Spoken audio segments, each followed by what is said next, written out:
Baik, Bapak Ibu Saudara, saat ini kita tahu kita masih berada di dalam situasi krisis ya di negara kita ya. Pandemi masih belum berakhir dan kita tidak tahu kapan pandemi ini berakhir, tapi satu hal yang kita percaya bahwa Tuhan tetap pegang kendali di dalam kehidupan bangsa negara kita dan kehidupan pribadi kita lepas pribadi. Dan kita percaya meskipun dalam situasi seperti ini, meskipun kondisi krisis belum usai, tapi saya percaya Tuhan punya rencana indah bagi setiap kita. Dan rencananya adalah supaya setiap kita di dalam situasi seperti ini masih tetap bisa bangkit ya, dan mampu untuk menjadi berkat, menjadi dampak bagi sesama kita. Nah, hari ini saya ingin mengajak Bapak Ibu Saudara kita semua untuk mengikuti atau membaca sebuah kisah ya, yang menurut saya ini kisah yang unik ya, menarik dan luar biasa ya, di dalam 2 Raja-Raja 7 ayat 1 sampai 20. Dan ini memang cukup panjang ceritanya, perikop yang akan kita baca. Dan nanti Bapak Ibu Saudara bisa membaca perikop awalnya yang memang sangat erat kaitannya dengan perikop yang akan kita baca sebentar lagi ya, supaya Bapak Ibu Saudara punya gambaran yang lebih tentang kisah ini. Saya akan bacakan bagi kita semua Bapak Ibu Saudara ya, 2 Raja-Raja 7 ayat yang pertama sampai yang ke-20 ya. Lalu berkatalah Elisa, dengarlah firman Tuhan. Beginilah firman Tuhan, besok kira-kira waktu ini sesukat tepung yang terbaik akan berharga sesikal, dan 2 sukat jelai akan berharga sesikal di pintu gerbang Samaria. Tetapi perwira yang menjadi ajudan raja menjawab, abdi Allah, katanya, sekalipun Tuhan membuat tingkap-tingkap di langit, masakan hal itu mungkin terjadi? Jawab abdi Allah, sesungguhnya engkau akan melihatnya dengan matamu sendiri, tetapi tidak akan makan apa-apa daripadanya. 4 orang yang sakit kusta ada di depan pintu gerbang. Berkatalah seorang kepada yang lain, mengapakah kita duduk-duduk di sini sampai mati? Jika kita berkata, baiklah, kita masuk ke kota, padahal dalam kota ada kelaparan, kita akan mati di sana. Dan jika kita tinggal di sini, kita akan mati juga. Jadi sekarang, marilah kita menyeberang ke perkemahan tentara Aram. Jika mereka membiarkan kita hidup, kita akan hidup. Dan jika mereka mematikan kita, kita akan mati. Lalu pada waktu senja bangkitlah mereka masuk ke tempat perkemahan orang Aram. Tetapi ketika mereka sampai ke pinggir tempat perkemahan orang Aram itu, tampaklah tidak ada orang di sana. Sebab Tuhan telah membuat tentara Aram itu mendengar bunyi kereta, bunyi kuda, bunyi tentara yang besar, sehingga berkatalah seorang kepada yang lain, sesungguhnya Raja Israel telah mengupah raja-raja orang Het dan raja-raja orang Misraim melawan kita, supaya mereka menyerang kita. Karena itu bangkitlah mereka melarikan diri pada waktu senja dengan meninggalkan kemah dan kuda dan keledai mereka serta tempat perkemahan itu. Dengan begitu saja mereka melarikan diri menyelamatkan nyawanya. Ketika orang-orang yang sakit kusta itu sampai ke pinggir tempat perkemahan, masuklah mereka ke dalam sebuah kemah, lalu makan dan minum. Sesudah itu mereka mengangkut dari sana emas dan perak dan pakaian. Kemudian pergilah mereka menyembunyikannya. Lalu datanglah mereka kembali masuk ke dalam kemah yang lain dan menyembunyikannya. Mengangkut juga barang-barang dari sana, kemudian pergilah mereka menyembunyikannya. Lalu berkatalah yang seorang kepada yang lain, tidak patut yang kita lakukan ini. Hari ini ialah hari kabar baik, tapi kita ini tinggal diam saja. Apakah kita menanti sampai terang pagi? Maka hukuman akan menimpa diri kita. Jadi sekarang, marilah kita pergi menghadap untuk memberitahukan hal itu ke istana raja. Mereka pergi, lalu berseru kepada penunggu pintu gerbang kota dan menceritakan kepada orang-orang itu, katanya, kami sudah masuk ke tempat perkemahan orang Aram dan ternyata tidak ada orang di sana dan tidak ada suara manusia kedengaran. Hanya ada kuda dan keledai tertambat dan kemah-kemah ditinggalkan dengan begitu saja. Para penunggu pintu gerbang menyuruhkan dan memberitahukan hal itu ke istana raja. Sekalipun masih malam, raja bangun juga lalu berkata kepada para pegawainya, baiklah, kuterangkan kepadamu apa maksud orang Aram itu terhadap kita. Mereka tahu bahwa kita ini menderita kelaparan.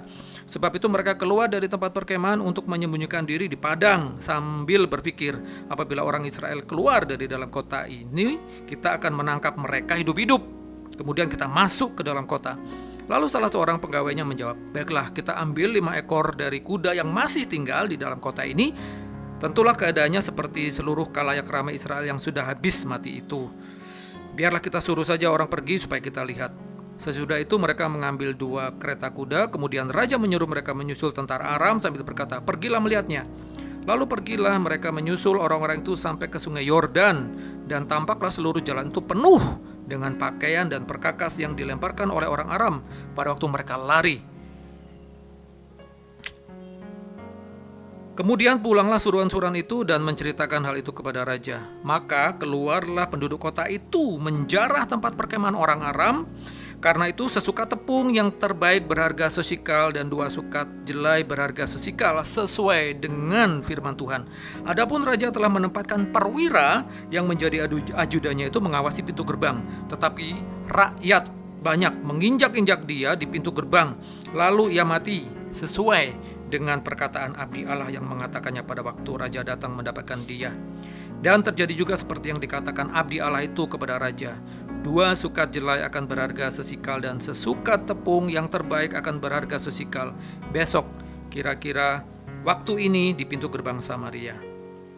Pada waktu itu si perwira menjawab abdi Allah itu, "Sekalipun Tuhan membuat tingkap-tingkap di langit, masakan hal itu mungkin terjadi?" Tetapi Elisa berkata, "Sesungguhnya engkau akan melihatnya dengan matamu sendiri, tetapi tidak akan makan apa-apa daripadanya." Demikianlah terjadi kepada orang itu. Rakyat menginjak-injak dia di pintu gerbang, lalu matilah ia.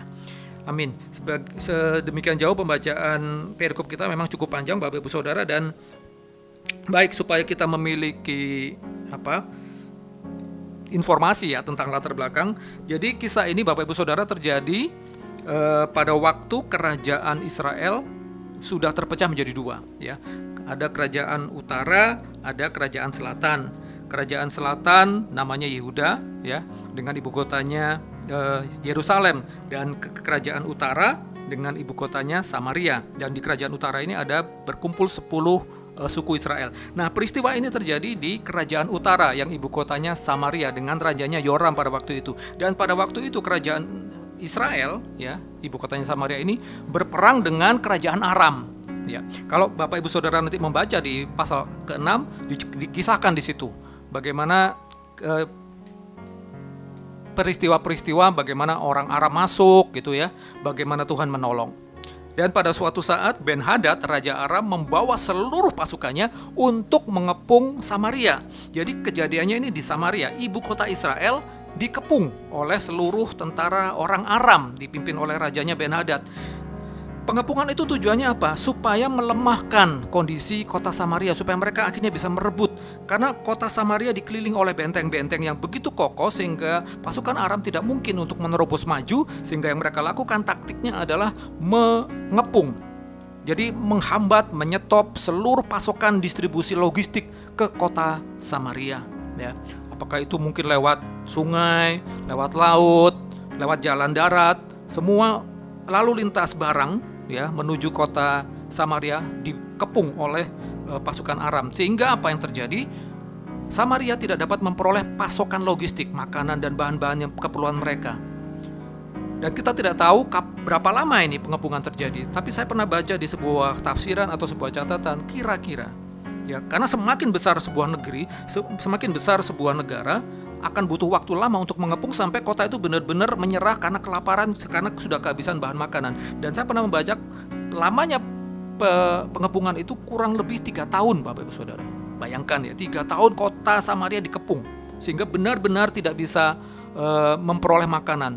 Sehingga yang terjadi adalah makanan-makanan yang buruk yang tidak pernah dimakan orang sekalipun itu harganya sampai tinggi.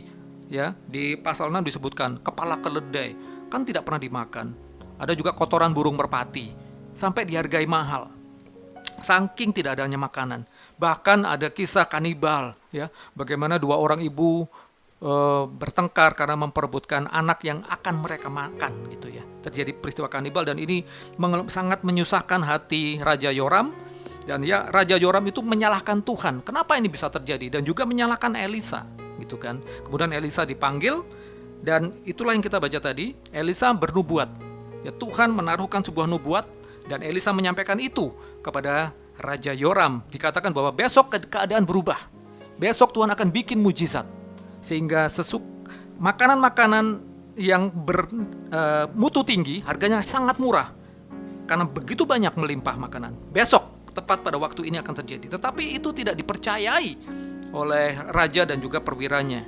Ya, itu kisah yang bagian pertama. Nah, kemudian bagian kedua dari kisah ini bicara tentang 4 orang kusta. Ya, mereka ada di mana? Mereka ada di luar pintu gerbang Samaria. Mengapa mereka ada di sana? Ya, kita tahu mereka sakit kusta 4 orang ini. Dan kita tahu hukum Taurat sangat ketat. Ya, kalau kita baca di Imamat misalnya, orang yang punya sakit kusta itu dianggap punya kutuk. Dianggap mereka penuh dosa sehingga sampai dikutuk dengan sakit kusta. Mereka harus keluar dari perkemahan. Mereka harus keluar dari kota. Kalau bisa jauh-jauh, sejauh mungkin. Nah, jadi kita bayangkan di sini 4 orang kusta itu mereka sendiri sedang mengalami kusta, mereka juga mengalami kelaparan. Mereka duduk-duduk di luar pintu gerbang. Ya. Dan apa yang terjadi? Singkat cerita, mereka bermusyawarah, berdiskusi di antara keempat-empatnya. Apakah tetap tinggal di situ atau masuk ke kota yang juga nggak ada makanan, dan akhirnya mereka memutuskan untuk masuk ke perkemahan tentara Aram. Dan ternyata perkemahan orang Aram sudah kosong, ya Bapak Ibu Saudara, tidak ada orang sama sekali, sehingga mereka bisa makan, minum, mereka bisa membawa barang-barang berharga, kemudian mereka sembunyikan sampai kemudian mereka memperoleh inspirasi, dibukakan Tuhan bahwa ini nggak baik kalau kita makan sendiri, karena saudara-saudara kita di kota Samaria kelaparan. Jadi kita wajib melaporkan hal ini kepada raja supaya orang-orang Samaria dapat menikmati berkat yang sama yang ditinggalkan oleh orang Aram. Nah, Bapak Ibu Saudara, hari ini saya akan mengajak kita untuk belajar ya dari kisah ini, terutama dari 4 orang kusta ini. Bapak Ibu Saudara, kita akan belajar 3 hal ya, bagaimana di dalam situasi seperti ini kita bisa tetap bangkit dan menjadi berkat, menjadi dampak ya di tengah krisis yang sedang kita alami. Saya tidak tahu krisis apa yang saat ini Bapak Ibu Saudara sedang alami. Mungkin krisis di tengah pekerjaan Bapak Ibu Saudara, bisnis, usaha ya, atau mungkin teman-teman yang masih sekolah, kuliah juga mengalami krisis ya di tengah kondisi pandemi, nggak bisa melakukan tatap muka, dan juga masalah-masalah yang lain. Nah, kita akan belajar Bapak Ibu Saudara, ada 3 hal ya. Yang pertama, bagaimana kita dapat bangkit dan menjadi berkat di tengah krisis. Yang pertama kita akan baca dari ayat 3 dan 4 ya. Saya akan bacakan buat kita. Jadi ini tentang 4 orang kusta tadi ya. 4 orang sakit kusta ada di depan pintu gerbang. Berkatalah seorang kepada yang lain, mengapakah kita duduk-duduk di sini sampai mati? Jika kita berkata, baiklah kita masuk ke kota, padahal dalam kota ada kelaparan, kita akan mati di sana. Dan jika kita tinggal di sini, kita akan mati juga. Ya. Jadi sekarang marilah kita menyeberang ke tempat perkemahan tentara Aram. Jika mereka membiarkan kita hidup, kita akan hidup. Dan jika mereka mematikan kita akan mati. Ya. Nah, hal pertama yang kita bisa pelajari untuk kita bisa bangkit dan menjadi berkat di tengah krisis adalah yang pertama, selalu berpikir positif. Ya, selalu berpikir positifnya seperti apa? Tidak menyalahkan Tuhan dan percaya masih ada jalan keluar. Raja Yoram, perwiranya, tidak percaya nubuat Elisa, dan mereka juga tidak melihat ada jalan keluar. Tapi kalau kita baca dari ayat 3 dan 4 ini terhadap 4 orang kusta ini, mereka berdiskusi gitu ya di antara mereka, bro, ini kita gimana ini kondisinya nih? Kita ini kusta dan kita juga mengalami kelaparan. Mau sampai kapan kita seperti ini? Kalau kita duduk-duduk aja di sini, kita akan mati. Dulu mungkin ketika belum ada kelaparan, mereka masih dipasok ya makanan ya oleh keluarga-keluarga mereka, kerabat mereka di dalam kota Samaria. Tetapi ketika kemudian Samaria juga mengalami kelaparan, orang yang di dalam kota saja mengalami kelaparan, apalagi mereka yang sudah tidak lagi diurus sama keluarga mereka. Saya bayangkan mungkin mereka sudah kurus kering gitu kan, dengan tubuh yang sudah mungkin tidak utuh. Karena sakit kusta itu apa sih Bapak Ibu Saudara? Sakit kusta itu kan penyakit yang bagian-bagian tertentu dari tubuh itu bisa tiba-tiba lepas gitu kan, karena ada jamur ya, atau ada sesuatu di dalam tubuh itu sehingga bisa lepas tanpa kita sadari gitu kan. Jari lepas gitu kan, telinga mungkin lepas gitu kan karena sakitnya. Nah, menariknya 4 orang kusta itu berbicara, kemudian mereka menimbang-nimbang apa yang mereka bisa lakukan. Ya. Masuk ke kota sama aja. Di kota ada kelaparan, kita mati juga di sana. kita tetap duduk-duduk di sini, lama-lama kita juga mati. Bagaimana kalau kita menyeberang ke perkemahan orang Aram? Di sana pasti banyak makanan. Memang ada risiko. Risikonya apa? Mati juga kalau mereka tahu bahwa kita ini musuh. Kita bisa dibunuh. Tapi setidaknya masih ada harapan. Di sini nggak ada makanan, di kota Samaria nggak ada makanan, di perkemahan mereka ada makanan, dan masih ada harapan kita dibelas kasihani oleh tentara Arab. Kita diberi makan, walaupun kita kemudian ditangkap gitu. Setidaknya kita makan gitu loh. Dan dengan pikiran seperti itu, mereka berpikir positif gitu Bapak Ibu Saudara. Dan di sini mereka tidak berusaha menyalah-nyalahkan siapapun. Ini karena Raja Aram, ini karena Elisa, ini karena Tuhan. Enggak. Mereka berpikir bagaimana jalan keluarnya. Berpikir positif, oke. Yang paling mungkin yang bisa kita lakukan, kita maju ke perkemahan orang Aram. Ada risiko? Yes. Ya. Ada potensi, ada masalah? Betul. Tapi mereka memilih untuk maju. Artinya mereka tidak menyerah dengan keadaan itu. Mereka berpikir positif dan mereka memilih untuk bangkit, maju menuju perkemahan orang Aram. Nah, itu hal pertama yang kita bisa pelajari Bapak Ibu Saudara ya. Nah, hal kedua yang kita bisa pelajari, kita baca dari ayat 5 ya, saya bacakan untuk kita semua. Lalu pada waktu senja bangkitlah mereka masuk ke tempat perkemahan orang Aram. Tetapi ketika mereka sampai ke pinggir tempat perkemahan orang Aram itu, tampaklah tidak ada orang di sana. Ya. Jadi yang kita bisa lakukan untuk bangkit dan menjadi berkat di tengah krisis dari ayat ini, dan juga kalau kita baca ayat yang ada sambungannya dengan ayat kelima ini adalah ayat yang ketujuh. Karena itu bangkitlah mereka, pasukan Aram ya, melarikan diri pada waktu senja dengan meninggalkan kemah dan kuda dan keledai mereka serta tempat perkemahan itu. Dengan begitu saja mereka melarikan diri, menyelamatkan nyawanya. Jadi Bapak Ibu Saudara, dari ayat 5 dan juga ayat 7 yang saling berkaitan ini, yang kita bisa pelajari adalah tetap lakukan bagian kita. Dan percaya bahwa Tuhan punya banyak cara melepaskan kita dari krisis. Saya ulangi, tetap lakukan bagian kita dan percaya bahwa Tuhan punya banyak cara untuk melepaskan kita dari krisis. Yang 4 orang lakukan ini adalah melakukan bagiannya Bapak Ibu Saudara. Ya. Tuhan itu sudah menyiapkan sebuah nubuatan, akan melakukan nubuatan untuk menyelamatkan Samaria, orang Israel. Nah, Tuhan memakai 4 orang ini, tetapi 4 orang kusta ini harus melakukan bagian mereka. Mereka sudah memutuskan, mari kita maju. Ya. Mari kita pergi ke perkemahan orang Aram. Dan itulah bagian mereka.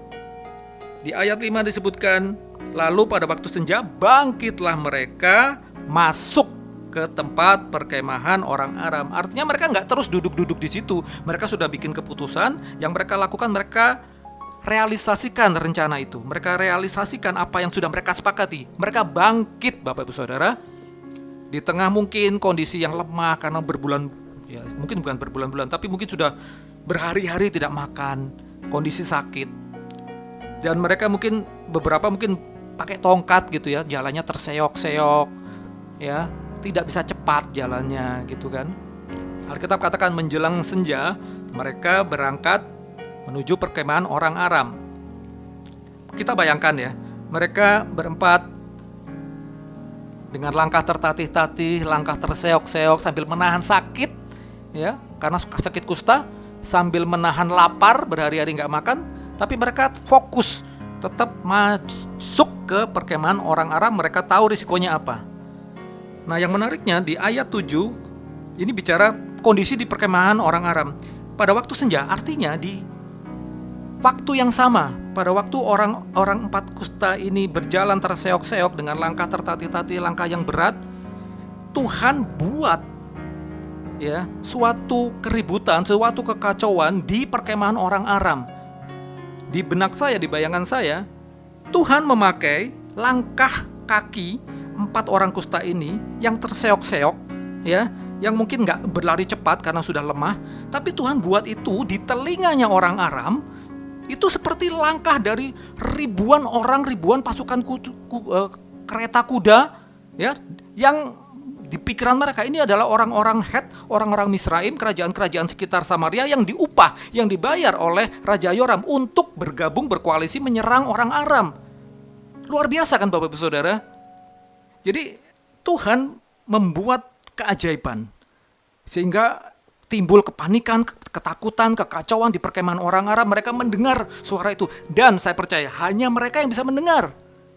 Orang lain tidak bisa mendengar. Dan akhirnya mereka lari, meninggalkan semua barang-barang, semua senjata, semua makanan, semua pakaian, bahkan disebutkan di situ keledai kuda juga mereka tinggalkan. Saking takutnya. Padahal kalau kita berpikir, bukankah lebih cepat naik kuda daripada lari? Tetapi itulah, Tuhan begitu luar biasa menimbulkan ketakutan yang begitu dahsyat hanya dengan mendengar suara langkah kaki 4 orang kusta yang lemah, tapi di telinga mereka itu menjadi langkah ribuan pasukan kereta kuda. Dahsyat luar biasa, Bapak Ibu Saudara. Jadi dari hal ini kita belajar bahwa kita ada bagian yang harus kita lakukan. Ya, dan kita percaya ketika kita melakukan bagian kita tetap percaya Tuhan itu punya banyak cara. Tuhan itu sangat kreatif untuk menolong kita, melepaskan kita dari krisis kita. Siapa yang tahu? Ya, bahwa ternyata cara Tuhan menolong orang Samaria keluar dari kelaparan dengan cara itu. Tidak terfikirkan bahwa langkah 4 orang kusta yang terseok-seok dibuat Tuhan menjadi suara yang dahsyat di telinga orang Arab sehingga membuat mereka kabur. Dan saya juga percaya itu juga mungkin juga ditambah dengan suara bala tentara sorga gitu kan, yang menambah riuh suara yang didengar oleh orang Aram. Kita tidak bisa memahami pikiran Tuhan.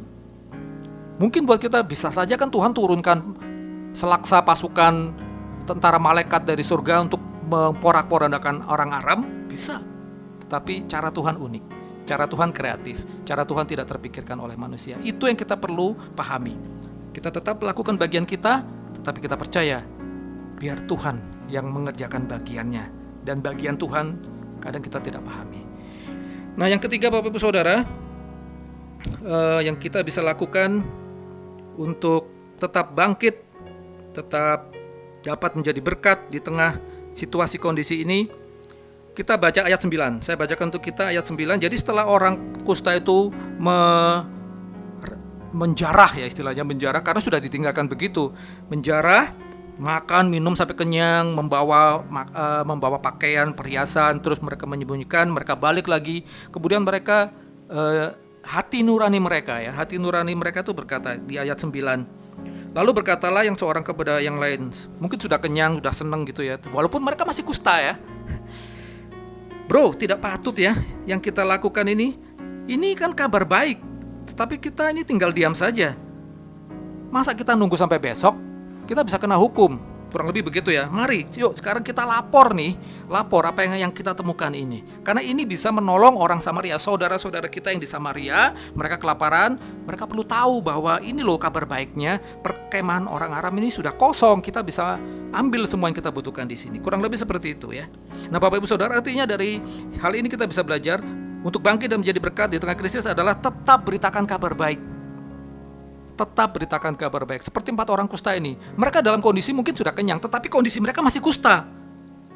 Artinya mereka masih berada dalam krisis. Setidaknya mereka masih kusta, belum sembuh. Tetapi ketika mereka kemudian mendapatkan sebuah kondisi yang baik, mereka menganggap ini kabar baik. Dan kabar baik itu harus dikabarkan kepada orang-orang lain, saudara-saudara sebangsa mereka di Samaria. Nah, artinya Bapak Ibu Saudara, mungkin saat ini kita dalam kondisi krisis.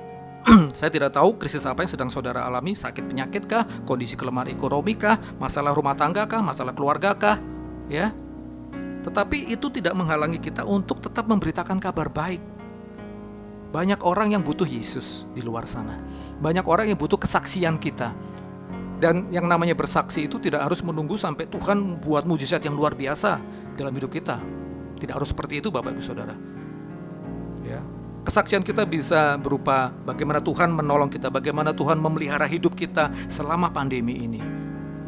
Yang penting nama Yesus diberitakan, karena Yesus itulah kabar baiknya. Bapak Ibu Saudara, dari kisah ini kita belajar ya. Kita tidak tahu 4 orang kusta itu siapa.